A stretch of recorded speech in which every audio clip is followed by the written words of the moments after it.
බූලට හොඳ පාඩමක්. ඔන්න ඉකෝමත් එක ගෙදරක බූල කියලා හරිම දඟ චූටි බලු පැටියෙක් හිටියා. මෙයා හරිම දඟකාර බලු පැටියෙක්. හැම වෙලේම මෙයාට ඕන සෙල්ලම් කරන්න.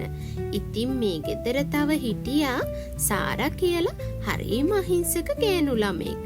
මේ සාරා බූලට හරිම ආදරෙයි. ඒ වුණාට මේ බූලා නිතරම පුංචි සතුන්ට කරදර කරලා සතුටු වෙනවා. බූලගේ මේ වැඩේට නම් සාරා චුට්ටක්වත් කැමති නෑ. ඔන්න දවසක් සාරා බූලත් එක්ක මිදුලේ බෝල සෙල්ලම් කරමින් හිටියා. එකපාරටම බෝලේ ඈතට විසික් වෙලා ගියපු නිසා බූලා ඒ පස්සෙන් දුවන් ගියා.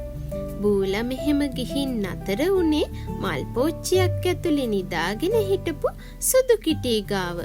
බූලා පුරුදු විදිහටම සුදු කිටිට කරදර කරන්න හිතාගෙන හොඳටම නිදාගෙන හිටපු සුදු කිටිව ඇහැරවන්න පටන් ගත්තා.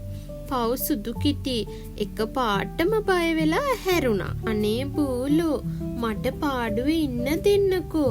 ඇයි නිතරම මට කරදර කරන්නේ කියලා සුදු කිටි අඬන්න පටන් ගත්තා. සාරටත් මේ බූලගේ වැඩ දැකලා හොඳටම තරහ ගියා. එයා ඉක්මනටම බූලවගේ ඇතුළට අරන් ගියා. ඔන්න තවත් දවසක් සාරා ගෙවත්තේ මල් පැලවලට වතුර දාමින් ඉන්නකොට පුංචි බූලත් ඇවිත් සාරගේ වටේ කැරකි කැරකි සෙල්ලම් කරන්න පටන් ගත්තා. බූලා කොච්චර දඟ වැඩ කළත් මේ සාරා බූලට හරිම ආදරෙයි. ඔන්න ඉතින් මෙහෙම වතුර දදා ඉති ලස්සන සමනලේ එතන තිබුණු ලොකු මලක් උඩට පියාඹගෙන ආවා. පුංචි සාරත් ඒ සමනලය දිහා හරි ආසාවෙන් බලන් හිටියා. ඒත් එකපාරටම හරි වැඩක් තමයි උනේ. මිදුලේ සෙල්ලම් කරපු බූලා දුවගෙන ඇවිත් මල උඩ ඉඳපු සමනලය අල්ලන්න හිතාගෙන ඒ මල උඩට පැන්නා. සාරත් හොඳටම බය වුණා මේ මොකද උනේ කියලා. බූලට බය වුණු සමනලයා හයියෙන්ම පියාඹන්න පටන් ගත්තා. බූලත් මේ සමනලය පස්සෙන් දුවන්න පටන් ගත්තා.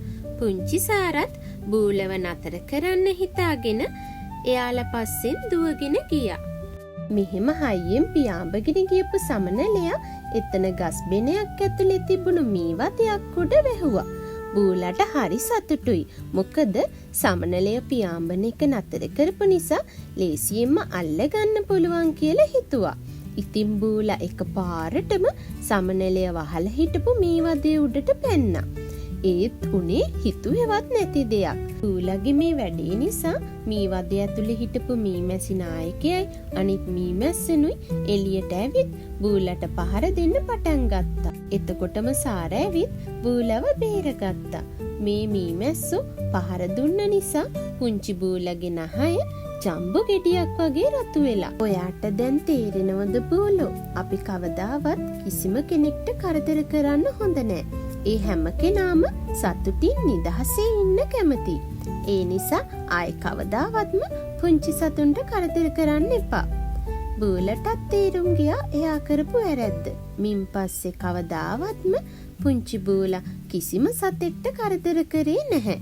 එහෙනම් අලුත් කතාවකින් ආයේ හම්බෙමු.